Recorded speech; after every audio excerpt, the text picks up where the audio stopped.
नमस्कार, मैं हूं आपके साथ अंशिका पाठक। सुबह के 9 बज चुके हैं और आज हम बात करेंगे सुबह की 5 बड़ी खबरों के बारे में। सबसे पहले बात तो करेंगे हम राहुल गांधी की, जहां राहुल गांधी ने विपक्ष के 17 दल के नेताओं को नाश्ते पर बुलाया है।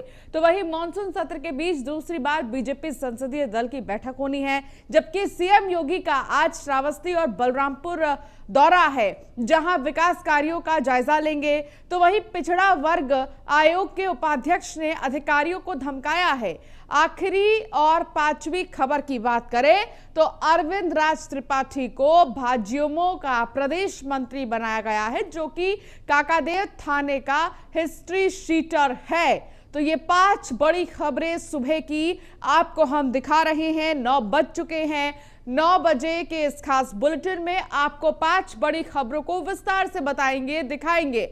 सबसे पहले राहुल गांधी ने ब्रेकफास्ट पे बुलाया है तमाम विपक्षी दल के सांसदों को, नेताओं को, और इसके साथ ही मुख्यमंत्री योगी आदित्यनाथ ग्राउंड जीरो पर आज मौजूद रहेंगे और 2 जिलों के दौरे पर है। हिस्ट्री शीटर बना प्रदेश मंत्री, तीसरी बड़ी खबर। और चौथी बड़ी खबर, बीजेपी संसदीय दल की बैठक है। दूसरी बार नींबू की तरह निचोड़ दूंगा, ये एक विधायक के नेता के बोल बिगड़े हैं। तो आपको तस्वीर हम दिखा रहे हैं कि आखिर कौन कौन सी ये तमाम बड़ी और अहम खबरें हैं।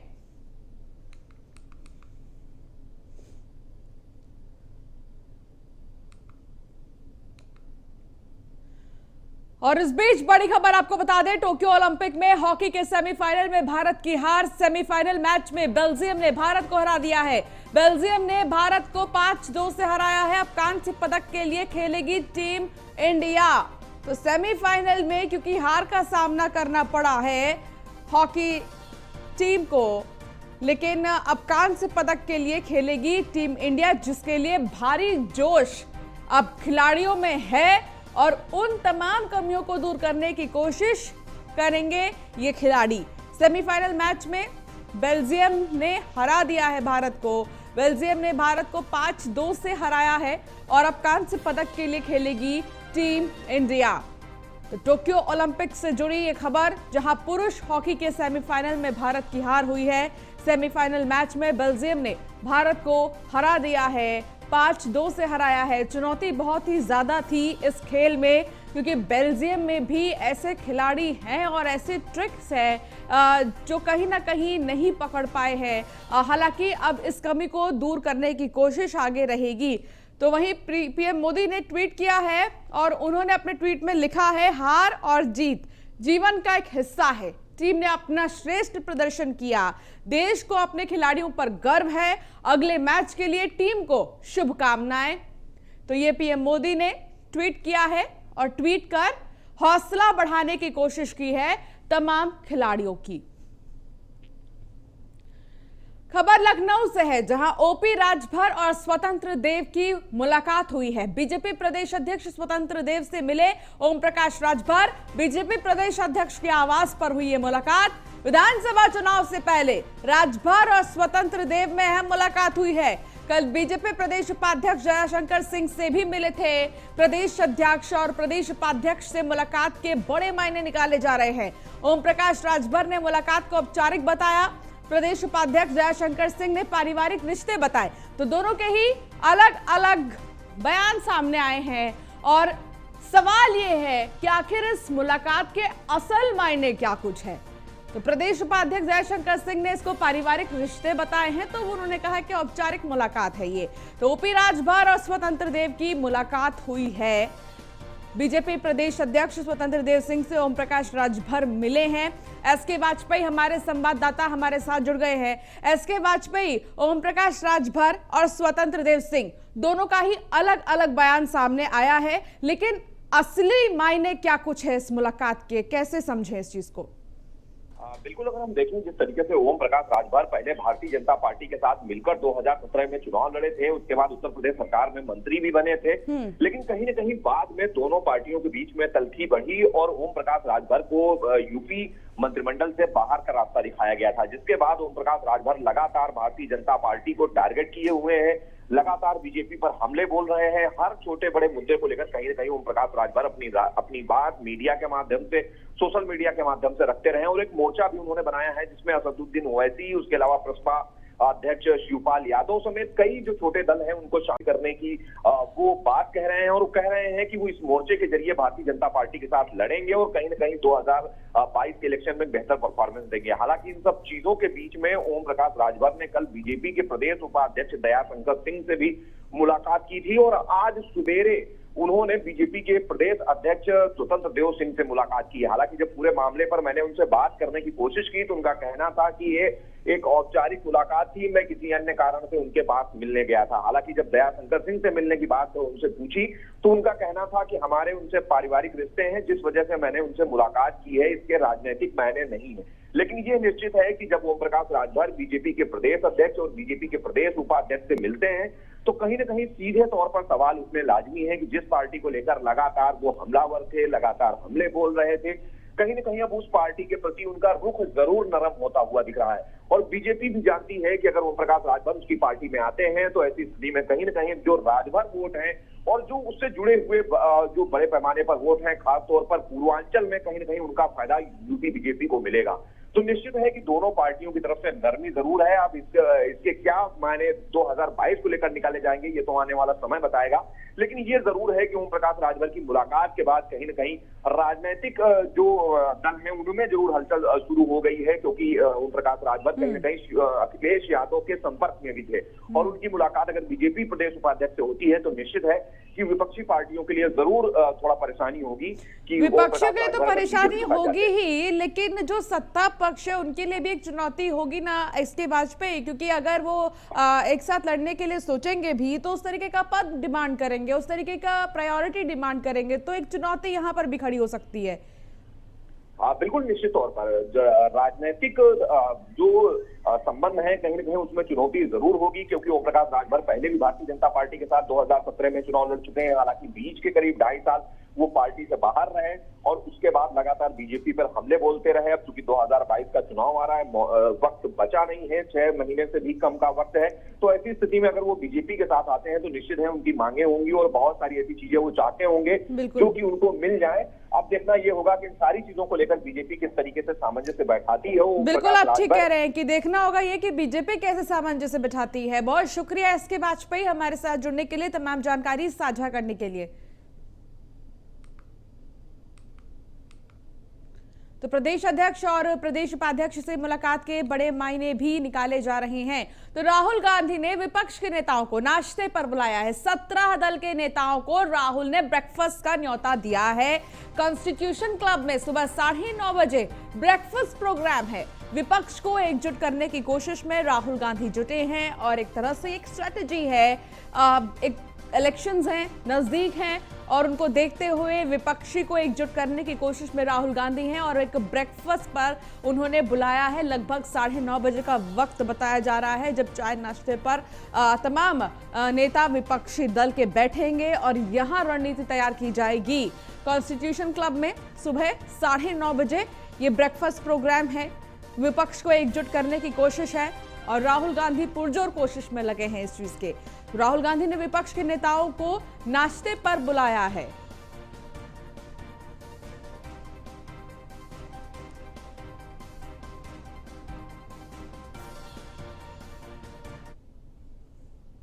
चलिए अब ग्राफिक्स के जरिए आपको बताते हैं कि आखिर वो कौन कौन से दल हैं जिनको न्योता भेजा गया है।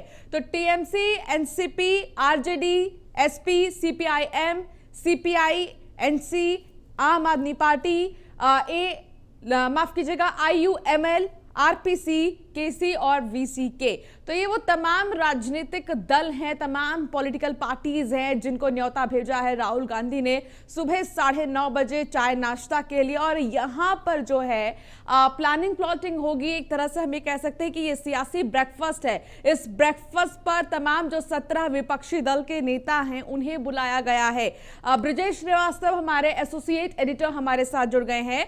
ब्रजेश, आखिर ये पॉलिटिकल ब्रेकफास्ट के मायने क्या है, इसको कैसे हम देखें? 9:30 बजे का वक्त बताया जा रहा है जब ये मीटिंग शुरू होगी।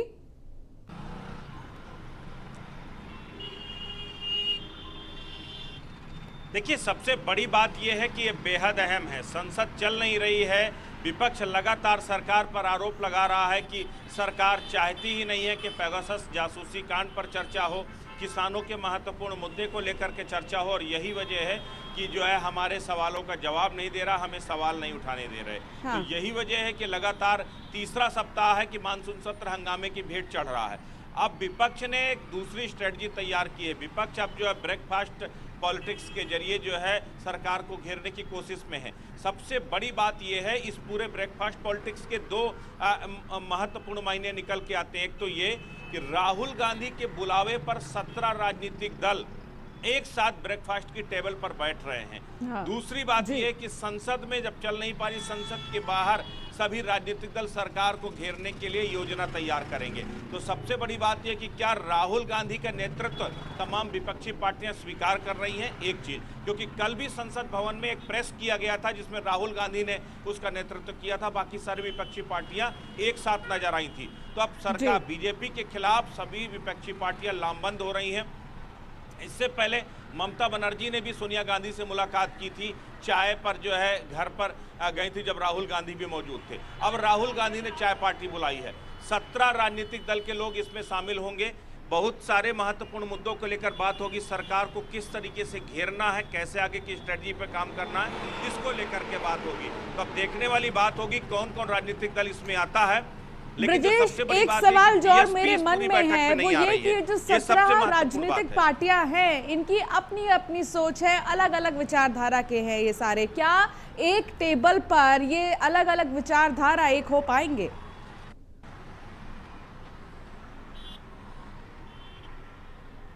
देखिए, सबसे बड़ी बात यह है कि 2019 में भी ये कोशिशें हुई थी। सभी विपक्षी पार्टियों ने एक मंच पर, कर्नाटका में हम लोगों ने, कर्नाटका में जब शपथ ग्रहण हुआ था सरकार का 2018 में, तब उस वक्त हम लोगों ने एक तस्वीर देखी थी कि जो अलग अलग राजनीतिक दल थे, 19 राजनीतिक पार्टियां थी जो एक साथ एक मंच पर दिखाई दी थी। लेकिन बाद में हुआ क्या, वो सारी राजनीतिक जो यूनिटी थी, पॉलिटिकल यूनिटी थी, वो छिन्न भिन्न हो गई, क्योंकि सवाल ये था नेतृत्व कौन करेगा। विपक्ष में सब नेतृत्व करना चाहते, सब आगे आना चाहते, कोई किसी का नेतृत्व स्वीकार नहीं करना चाहता। तो क्या हम ये कहें कि एक मजबूत नेतृत्व की कमी है, सहमति नहीं बन पाती? तो कतिपय तमाम का यही वजह है कि ममता बनर्जी को वो चेहरा बनाने की कोशिश हो रही है, क्योंकि अब विपक्ष के पास केवल दो ही विकल्प हैं। या तो ममता बनर्जी को चेहरा बना करके सामने लाएं, या फिर कांग्रेस परिवार से ही कोई इस पूरी विपक्षी एकता को लीड करे। तो कल से जिस तरीके से सिनेरियो चेंज हुआ है, राहुल गांधी विपक्ष की तरफ से प्रेस कर रहे हैं, आज ब्रेकफास्ट राहुल गांधी बुला रहे हैं, राहुल गांधी के न्योते पर 17 विपक्षी पार्टियां आ रही हैं। तो ये सारी चीजें कहीं ना कहीं सरकार को घेरने के लिए वो कवायद है, लेकिन कवायद कितना रंग लाएगी, क्योंकि 2024 का चुनाव अभी दूर है। बिल्कुल, आप ठीक कह रहे हैं ब्रजेश। एक बहुत महत्वपूर्ण बात आपने ये कही है कि आखिर ये कवायद कितनी रंग लाएगी, ये तो समय आने पर ही पता चलेगा। ब्रजेश, आप बने रहिए वहां पर और तमाम अपडेट हम तक पहुंचाते रहिए। फिलहाल बहुत शुक्रिया हमारे साथ जुड़ने के लिए, तमाम जानकारी साझा करने के लिए। तो वही इस बीच एक और बड़ी खबर आपको बता दें, सीएम योगी का श्रावस्ती और बलरामपुर दौरा है। आज दोपहर करीब 1:45 पर श्रावस्ती पहुंचेंगे सीएम योगी। चिकित्सालय और वैक्सीनेशन सेंटर का निरीक्षण करेंगे, पार्टी पदाधिकारियों के साथ बैठक भी करेंगे सीएम। शाम 5:30 बजे के लगभग बलरामपुर के लिए रवाना होंगे। शाम 5:45 पर मां पटेश्वरी पब्लिक स्कूल पहुंचेंगे। शाम 5:50 पर शक्तिपीठ देवी पाटन मंदिर जाएंगे। देवी पाटन मंदिर में रात्रि विश्राम करेंगे मुख्यमंत्री योगी आदित्यनाथ। तो मुख्यमंत्री का ये मिनट टू मिनट दौरा आपको हम बता रहे हैं कि आखिर वो कहां जाएंगे और कितनी कितनी देर कहां रुकने वाले हैं। तो सीएम योगी का ये दौरा है श्रावस्ती और बलरामपुर का, जो कि कई मायनों में महत्वपूर्ण माना जा रहा है। ग्राउंड जीरो पर मुख्यमंत्री जाएंगे और सारी व्यवस्थाओं का जायजा लेंगे। चिकित्सालय और वैक्सीनेशन सेंटर का भी निरीक्षण करेंगे। पदाधिकारियों के साथ बैठक करेंगे मुख्यमंत्री योगी आदित्यनाथ। शाम 5:20 पर बलरामपुर के लिए वो फिर रवाना होंगे और फिर बलरामपुर में भी पाटेश्वरी पब्लिक स्कूल पहुंचेंगे। उसके बाद शक्तिपीठ देवी पाटन मंदिर जाएंगे और वहीं पर रात्रि विश्राम भी करेंगे मुख्यमंत्री।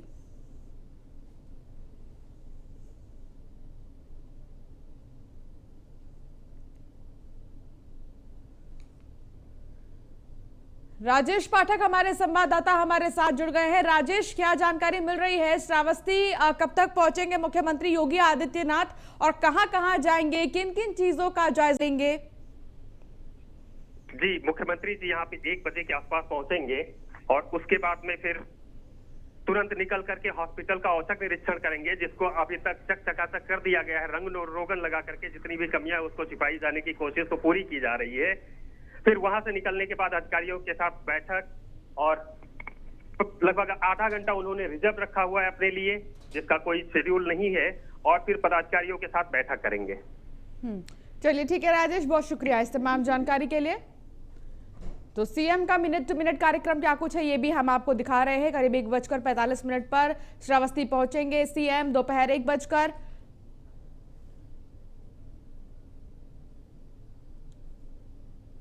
सौरभ हमारे संवाददाता हमारे साथ जुड़ गए हैं बलरामपुर से। सौरभ, क्या जानकारी मिल रही है बलरामपुर दौरे को लेकर? मुख्यमंत्री के मिनट टू मिनट कार्यक्रम क्या कुछ है, उनका विस्तार से बताएं।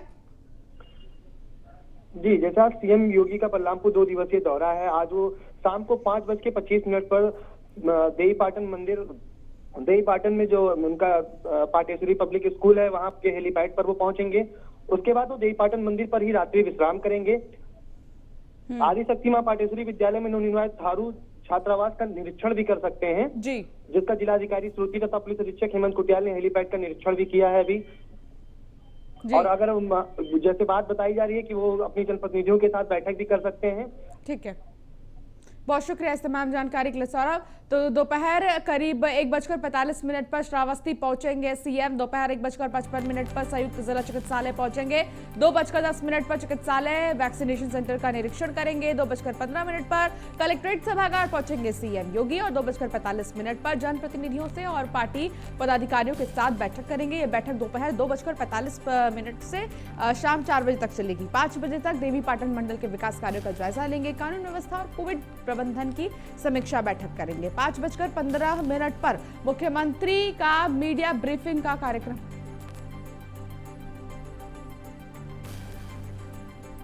करेंगे बड़ी खबर की ओर जो सीतापुर से सामने आ रही है। पिछड़ा वर्ग आयोग के उपाध्यक्ष ने अधिकारियों को धमकाया है। सम्मान समारोह में बोले पिछड़ा वर्ग आयोग के उपाध्यक्ष हीरा ठाकुर, नींबू की तरह निचोड़ दिए जाएंगे अधिकारी। जो प्रधान सम्मान समारोह में नहीं आए उनकी जांच कराएंगे। सोशल मीडिया पर अब ये वीडियो वायरल हो रहा है।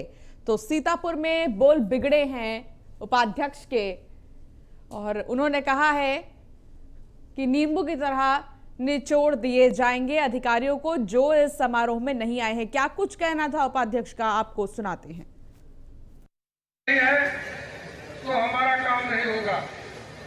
ये कान खोल करके यहाँ के अधिकारी भी समझ रहे, आज सम्मान समारोह में जो लोग नहीं आए हैं उनको उतनी ही मेहनत करनी पड़ेगी, उतनी 5 वर्ष मेहनत करनी पड़ेगी। शायद वो सोच भी नहीं सकते हैं। जो लोग आए हैं उसके लिए यहाँ के अधिकारियों को भी निर्देश है कि जो लोग आए वो लिस्ट यहाँ में दे करके जाऊंगा और प्रथम स्थान विकास का होगा। अगर उसमें कहीं भी कोताही हुई तो नींबू जैसा निचोड़ करके मैं बर्बाद कर दूंगा। आप समझ लो मेरा नाम हीरा ठाकुर है। मैं कल का बच्चा नहीं, 28 साल से विधायक मंत्री हूँ, तो मैं ठीक करूंगा। और जो प्रधान बुलाए हुए हैं, जो इस सम्मान समारोह में नहीं आए हैं, उनकी जांच कराएंगे। और जिन लोगों ने घपला किया है उनको जेल बनवाएंगे, चाहे वो अधिकारी हो और चाहे वो प्रधान हो। ये मत समझे कि भैया का हलवा पूरी है। ये गांव में कहावत है, बापन हमारी मूसरी बेगम तीरंदाज। ये हमारी सरकार का निर्देश था कि हम बेईमानी नहीं करेंगे, हम मस्तारी नहीं करेंगे, लेकिन हमारे साथ बेईमानी हो गई इसलिए कि हम ईमानदारी से थे और हमारा विरोधी बेईमानी से था, इसलिए बेईमानी हो गई। लेकिन अब गलती नहीं होगी। गांव में कहावत है, अगर एक बार दूध से भी आदमी चलता है तो मट्ठा भी फूंक करके पीता है। आज हमारे गुप्ता जी बैठे हैं, इनसे भी मिला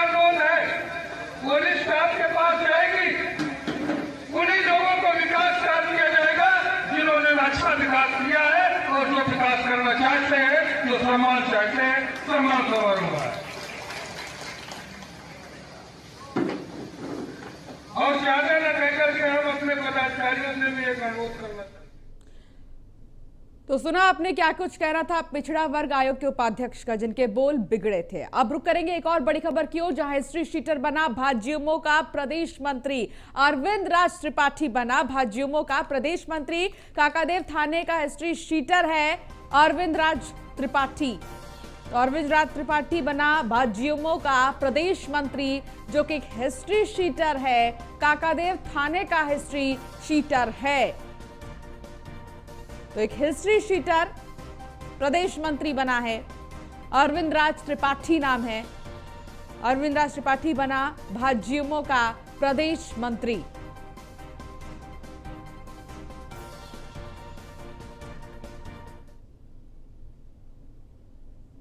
और चलिए फिलहाल बुलेटिन में इतना ही। आप बने रहिए न्यूज़ 1 इंडिया के साथ। नमस्कार।